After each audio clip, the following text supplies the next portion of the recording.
আসসালামু আলাইকুম সুপ্রিয় দর্শক, কেমন আছেন সবাই? আজকের ভিডিওতে আমরা মালয়েশিয়ার কলিং ভিসা সম্পর্কে কিছু গুরুত্বপূর্ণ কথা বলবো।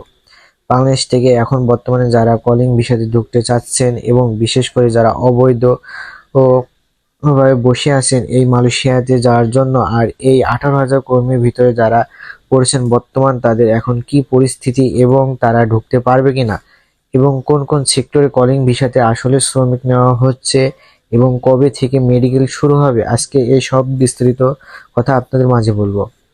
আর যারা মালয়েশিয়া সম্পর্কে সব জানতে চান তাহলে অবশ্যই আমাদের ভিডিওটি না টেনে পুরো ভিডিওটি দেখবেন, এবং যারা আমাদের চ্যানেলে নতুন আসছেন তারা অবশ্যই আমাদের চ্যানেলটি সাবস্ক্রাইব করে রাখবেন, তাহলে নতুন নতুন আপডেট পেতে থাকবেন। তাহলে চলুন বেশি কথা না বলে চলে যাই মূল কথাতে। যাই হোক, প্রথমত আপনাদেরকে কিছু কথা বলি মেডিকেল সম্পর্কে। মালয়েশিয়াতে যারা ঢুকতে চাচ্ছেন এবং বিভিন্ন এজেন্সির সঙ্গে কথা বলেছেন ও টাকা পয়সা দিয়েছেন, আবার অনেকে এজেন্সি আছে যারা প্রচার প্রচারণা শুরু করে দিয়েছে। মালয়েশিয়াতে খুলে গিয়েছে এবং মেডিকেল চালু হয়ে গেছে, তো অনেকেই আবার বলেছে ঈদের 15 দিন পর থেকে মেডিকেল শুরু হবে। তো আপনাদেরকে একটা কথা বলি, এখন পর্যন্ত যত এজেন্সি আপনাদেরকে যে কোনোই বলুক না কেন, মেডিকেল করার ফিক্স বা ডেট অফিসিয়াল এখন পর্যন্ত দেয় নাই। যারা আসলে এ ধরনের ভাবে প্রচার প্রচারণা করছে এবং বলছে ঈদের 15 দিন পর থেকে আপনার মেডিকেল স্টার্ট করে দিবে, এটা হচ্ছে শুধুমাত্র তাদের ধারণা। এটা অফিসিয়াল কোনো আপডেট না যে তারা ফিক্স করে আপনাদেরকে বলে দেবে আর আপনাদেরকেও মেডিকেল করতে পাঠিয়ে দেবে। এটা হচ্ছে মূলত কথা।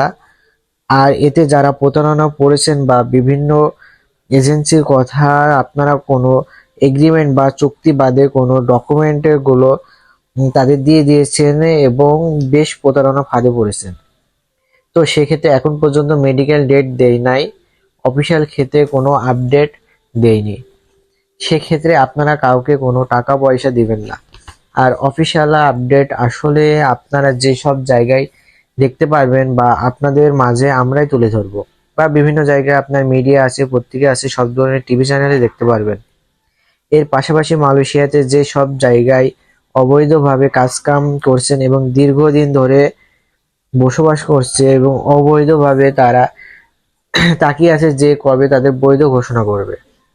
তো এই বিষয়ে আলাপ আলোচনা করতে হলে কিন্তু অফিসিয়াল ভাবে মালয়েশিয়াতে গভর্নমেন্ট এখন পর্যন্ত কোনো কিছু জানান নেই, অবৈধদের বৈধ করবে কিনা এই বিষয়ে কোনো কিছু জানান নেই। তো দেখেন, আপনাদের বাংলাদেশ থেকে অনেক ভাইরা অবৈধভাবে মালয়েশিয়াতে আছে, তারা কিন্তু অনেক ভয়তে আছে, কারণ মালয়েশিয়াতে অনেক ধরাধরি চলছে এবং পুলিশ ও ধরে জেল জরিমানা করে দেশে পাঠিয়ে দিচ্ছে। এটা কিন্তু একটা বড় সমস্যা আমাদের জন্য।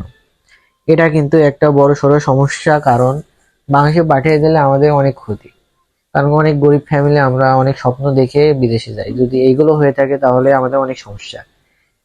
কিন্তু একটা কথা হচ্ছে, কোনো কোনো সেক্টরে আপনার কলিং ভিসা খুলে দেয়, তো এক্ষেত্রে তারা নিতে পারে। তারা বিশেষ করে এই সেক্টরের প্ল্যান স্টোরে এবং বিভিন্ন বিল্ডিং কনস্ট্রাকশন সেক্টরে এবং ফিলিং সেক্টরে, হোটেল, রেস্টুরেন্ট ও বিভিন্ন কলিং এ বাংলাদেশ থেকে লোক নিবে। তো ভাই, যতদিন অফিসিয়াল ভাবে লোক না নিবে ততদিন কোনো এজেন্সির সঙ্গে কথা বলবেন না।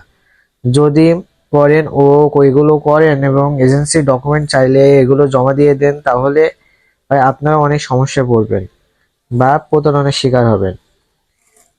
তো এই বিষয়ে আপনারা খেয়াল রাখবেন, যতদিন অফিসিয়াল ভাবে আপনার চালু না হবে ততদিন কোনো এজেন্সির কাছে আপনারা টাকা পয়সা দেবেন না। তো এই বিষয়ে নতুন নতুন ভিডিও পেতে বন্ধুরা অবশ্যই আমাদের সাথে থাকবেন, এবং যারা এখন পর্যন্ত আমাদের ভিডিওটি সাবস্ক্রাইব করেন নাই, সাবস্ক্রাইব করে নতুন ভিডিও পাওয়ার জন্য অপেক্ষা করবেন। এখানে ভিডিওটি শেষ করছি। আল্লাহ হাফেজ।